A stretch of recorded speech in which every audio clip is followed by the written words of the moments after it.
Tom Piken's cell phone rang, and he picked it gladly after looking at the caller ID, Alex Rick. "What's up, Alex? I have your result, Tom." "Oh, great. Where can we meet?" Tom said, jumping to his feet. "At least they will know who the mystery man is or was." "Same place, but will not stay long," Alex said. "That is no problem," Tom said as he picked up his car key and hurried to the car. "In 15 minutes," Alex said, and hung up.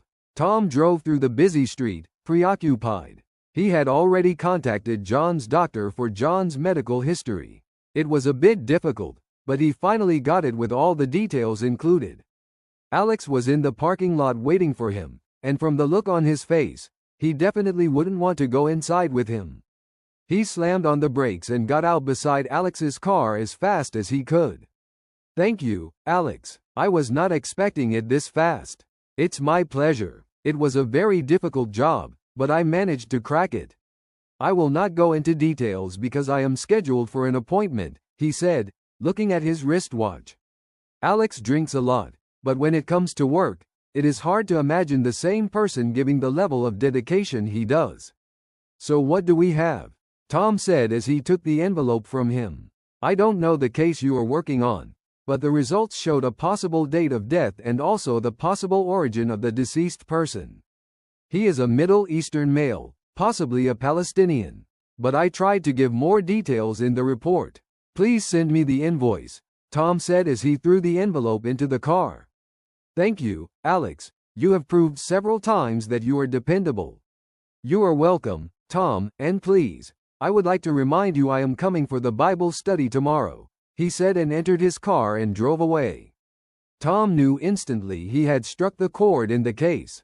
John is an American with no relationship to the Middle East. Without comparing the DNA, he knew that John Hans was still alive under the name Mario Brown.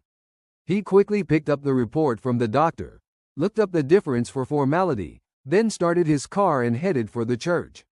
Charles came out to meet him immediately he heard his voice in the reception, and with a curious look, he said, "Got anything?" "Yeah, but we will need to talk in private," Tom said. "Okay, just follow me then," Charles said as he led him to the boardroom. "I think he is the one," Tom said as he took his seat before Charles, who was looking at him with curiosity. "What do you mean? You think it's John Hans?" Tom had never seen Charles so afraid. "Yes, he is. He must have framed the accident. But why then is he here in the church?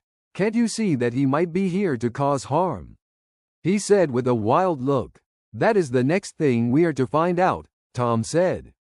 "Then let me ask Pastor David for a meeting," Charles said, standing to his feet. "Not too fast. What are we going to tell him?" Grabbing him by his wrist. "Tell him all that you know. He will believe you and tell us all that he knows." "Yeah, okay," he said, allowing him to go. Tom tried to think but could not link anything, so he decided to wait until he had heard Pastor David.